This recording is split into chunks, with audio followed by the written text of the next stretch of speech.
Je reviens sur le triptyque, la triade Saturne-Mars-Jupiter ou Saturne-Jupiter-Mars. D'abord, je pense qu'on peut rapprocher cela tout simplement d'une anatomie basique, c'est-à-dire Saturne c'est la tête, Jupiter c'est le cœur, et Mars ce sont les jambes et les bras. La tête et les jambes, comme on disait dans une émission, il y a une émission.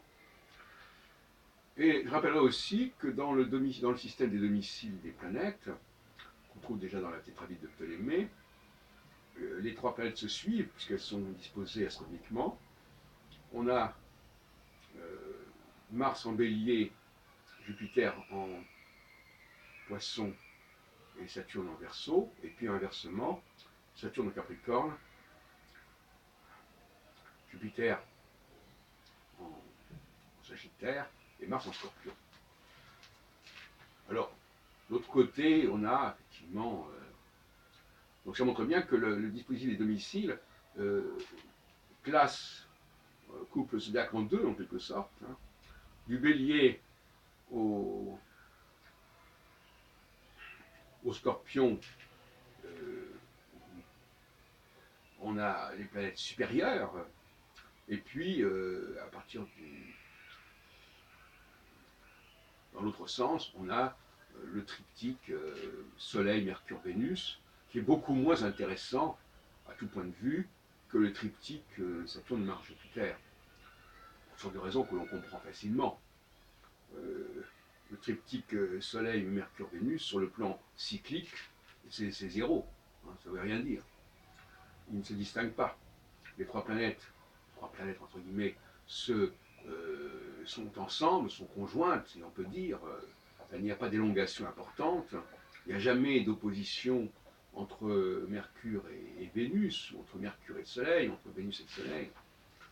En revanche, la Lune, elle peut bouger comme elle veut, mais elle ne fait pas partie de ce triptyque. Enfin, là aussi, il y a une question de savoir si c'est un triptyque, ou pourquoi est-ce que la Lune est ajoutée dans ce système ou pas. Voyez-vous, donc finalement, tout ça est assez confus.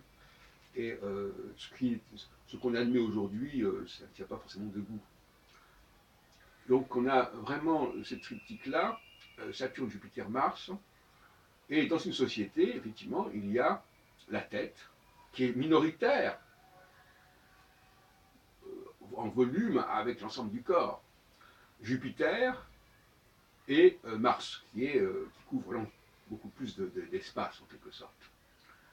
Et il ne faudrait pas confondre les valeurs de ces trois niveaux. Vouloir assimiler les trois niveaux est une aberration.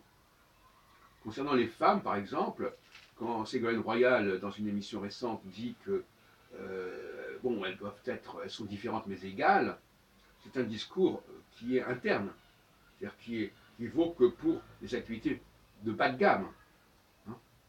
Les bas de gamme où on a un certain travail à faire, on a un certain travail à exécuter selon un plan précis, il faut le faire en un certain temps, et là, effectivement, bon, tout le monde doit être payé de la même façon.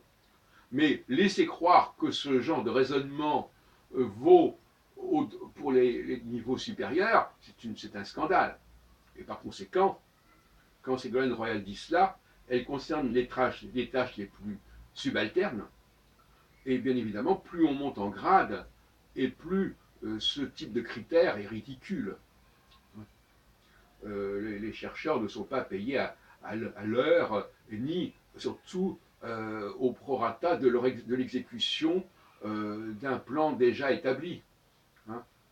Le compositeur n'est pas le violoniste qui va jouer une certaine partition voilà, bien définie, etc. Donc plus on descend vers le bas, plus les choses sont bien carrées, voilà, vous faites ça pendant tant de temps, et c'est ça que vous faites, et vous reproduisez ça, etc. Bon, là, effectivement, c'est un travail tellement abrutissant, je dirais, entre guillemets, que bon, tout le monde est à égalité.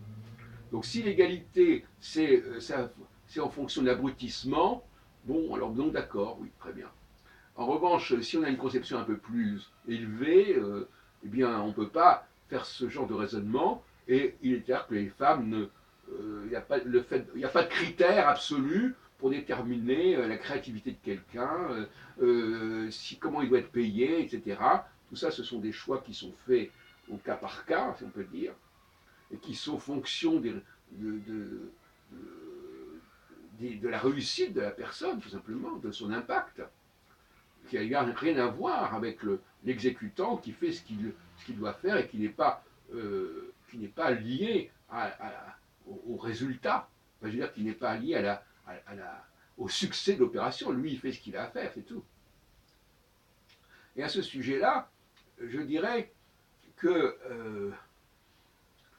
le martien, à un certain moment, effectivement, quand les valeurs saturniennes et jupitériennes sont faibles, hein, elles sont faibles parce qu'elles sont conjonctionnelles et conjoncturelles, et bien à ce moment-là, le martien peut croire qu'il est arrivé et que ce sont ces valeurs qui vont l'emporter, qui vont triompher. Mais ça ne vaut que pendant très peu de temps. Donc il se fait des illusions comme ça, comme on dit, hein, il faut le dire vite parce que très rapidement ça va basculer. Bon. Donc il y a des moments comme ça où il croit que ça y est, voilà, ce qui est au-dessus, ça vaut pas grand-chose, donc lui, il va être l'élément dominant. Hein. On retrouve un peu une certaine mythologie marxiste dans ce sens-là, d'ailleurs. Alors, donc ça, c'est une point de vue. La gauche, elle est dans les minimaux, elle est au bas de gamme, la gauche, et elle résonne toujours en bas de gamme. Donc,